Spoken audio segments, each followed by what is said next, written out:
Ve'alotra. Et dans Ve'alotra, on trouve le verset suivant. Ve'ha'asafsuf asher bekirbo, it'avu ta'ava, ve'yashuvu ve'yivku gam bnei Israël, ve'yomru mi yachlenu basar. Le asafsouf, je ne sais pas comment traduire aujourd'hui asafsouf en hébreu, c'est la lie du peuple, c'est le bas peuple, les gens de pas grand-chose et qui étaient dans le camp d'Israël ont eu des désirs, ils voulaient manger de la viande et ils ont pleuré et ils ont réussi à influencer les enfants d'Israël qui sont mis à pleurer avec eux et ils ont demandé mais qui nous donnera de la viande? On est dans le désert, on mange de la manne. La manne apparemment c'est l'aliment le plus extraordinaire. C'est dans les textes talmudiques qu'on appelle lechem abirim. C'est un aliment céleste, c'est l'aliment des anges. Et non, ça ne suffit plus, on voudrait de la viande. Nous nous rappelons les poissons que nous mangions gratuitement en Égypte. Et les pastèques et les concombres, et tachatzir, betsalim, les aubergines et les oignons, betachumim et l'ail, tout était gratuit. C'était tellement magnifique l'Égypte. Vata, et maintenant dans le désert, nafshenu nevesha en kol, notre âme se dessèche, il n'y a rien à manger. Bilti et la manne. Et nous, tout ce qu'on peut espérer, c'est la manne. Comme je dis, ils ont une nourriture extraordinaire. D'après Chazal, elle prend tous les goûts qu'on peut demander. On n'a pas besoin, il n'y a rien qui est rejeté par le corps. C'est un aliment qui est entièrement assimilé. On n'a même pas besoin d'aller aux toilettes après. Donc c'est un aliment formidable, mais non, on râle que c'est quoi cette alimentation? On veut une alimentation normale et surtout on veut de la viande. De façon générale, dans le Talmud, on voit qu'un repas, c'est la viande. Quand il y a un repas de fête, Shabbat, Chagim, à part les Ashkénazes qui, pour Shavuot, ont inventé qu'on peut manger de laitage, un repas de fête, ça se fait avec de la viande. Ça se fait avec des brochettes, c'est comme ça qu'on fête. Et donc, à Israël, dans le désert, il lui manque quelque chose. Il lui manque cette viande. Ce qui a d'ailleurs posé un problème parce qu'on sait qu'ils avaient des troupeaux avec eux. Donc, s'ils avaient envie de viande, ils n'avaient qu'à abattre leur troupeau. Donc, ils voudraient de la viande sans avoir touché leur mouton. Et on se rappelle que la suite va être que Dieu va se fâcher, va leur envoyer des cailles, mais ça va être une malédiction, ces cailles. Donc, de quoi s'agit-il? Alors, regardons ce que dit le Midrash. Le Rav Noam Perel nous amène un Midrash. והיה המצרי הולך במדבר ותופס עיל או צבי ושוחטו ושופט את הסיר ומבשל ואוכל וישראל רואה ולא טועם.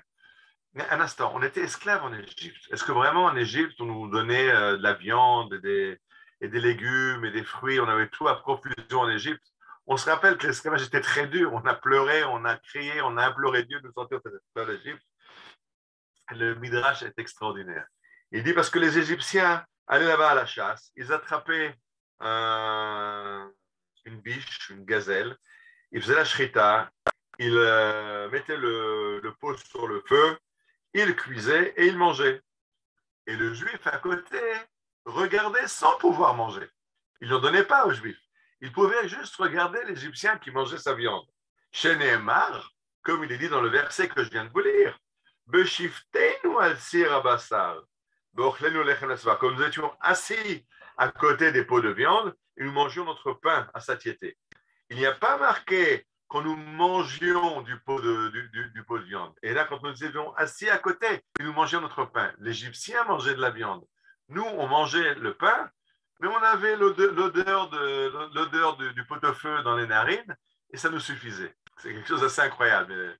Donc, ça règle un peu le problème. C'est pas que les Égyptiens nous donnaient à manger en abondance, mais c'est qu'on était dans un endroit, il y a des gens qui mangeaient de la viande, il y avait des effluves, ça sent bon. La cuisine de l'Égyptienne à côté, et c'est ça qui nous manque.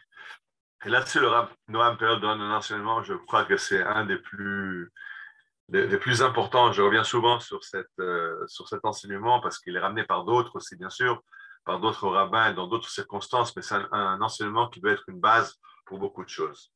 une des plus grandes fautes qu'on peut faire et que tout le monde fait, on tombe dans cette erreur tout le temps, c'est le souvenir romantique du passé. C'était tellement bien dans le temps. C'était beaucoup mieux qu'aujourd'hui.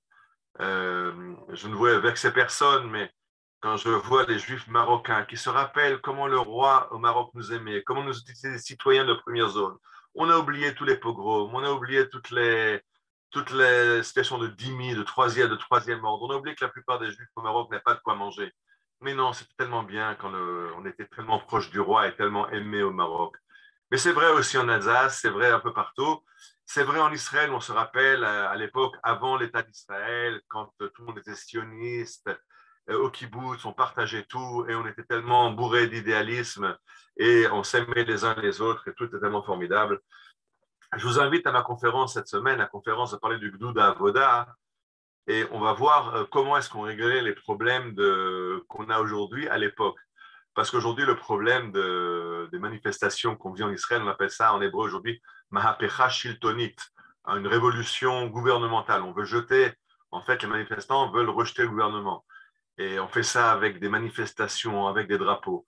En 1926, le Blue Avoda fait ça de façon beaucoup plus radicale, avec des fusils, des grenades. Et c'est comme ça qu'ils pensaient résoudre le problème. Donc, il faut se rappeler, on se rappelle ce qu'on a envie de se rappeler.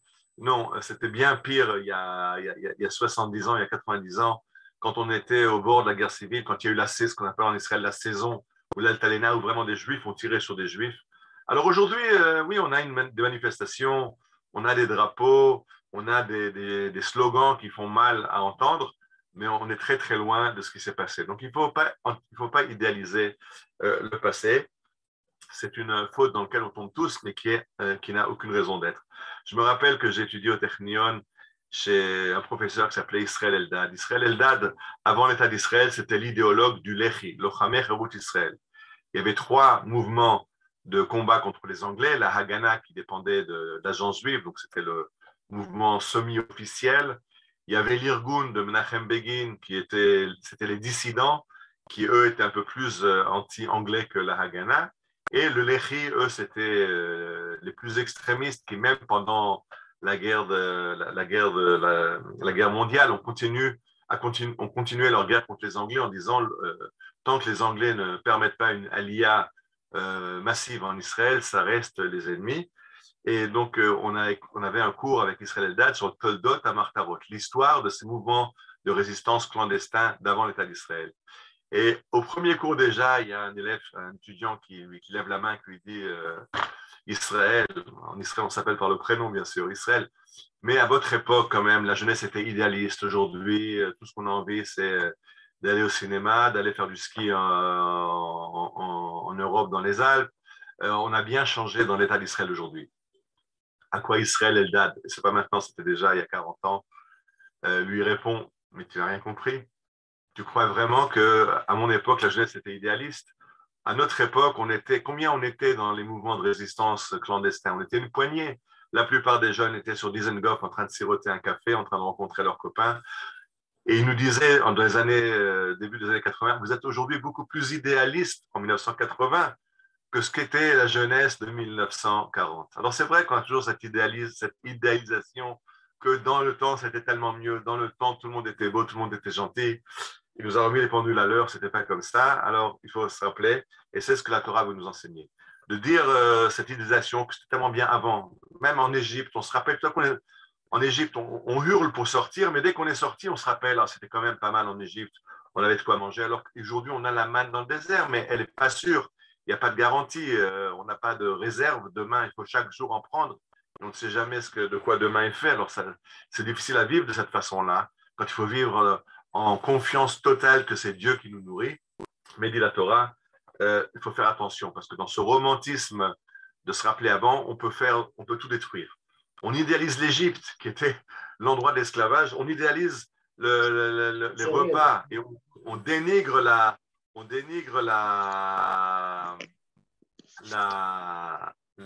manne qui est le meilleur pain qu'on puisse recevoir. Alors il faut se rappeler, et dit le Rav Noam Perl, avec ça je finis, que le judaïsme comprend que le monde est un monde en progrès. c'est un monde créé par Dieu qui va vers un but. Le premier homme, Adam, je ferme les micros, mais il y en a qui les rouvrent tout le temps. Je m'excuse. Je les bloque. OK. Où j'en étais? Oui, que le monde est un monde en progrès. Et Chazal nous dit que Adam, le premier homme, Adam, ce sont des initiales. Adam, Aleph, c'est le nom lui-même Adam. Dalet, c'est David. Même, c'est Mashiach. Le monde est un monde qui commence avec Adam, qui finit vers le Mashiach. Et c'est une progression lente, mais progression sûre. Des fois, il y a des arrêts, des fois, il y a des petites descentes pour reprendre l'élan pour mieux sauter. Mais la vision juive est une vision profondément positive, profondément idéaliste du monde dans lequel on est, qui est un monde qui va vers une amélioration, un monde qui va vers le Mashiach. Et il ne faut pas regarder en arrière avec nostalgie et se rappeler, se languir du passé. Il faut au contraire tendre le futur qui lui est porteur de toutes les réalisations. Voilà, Shabbat Shalom. Je vais couper l'enregistrement.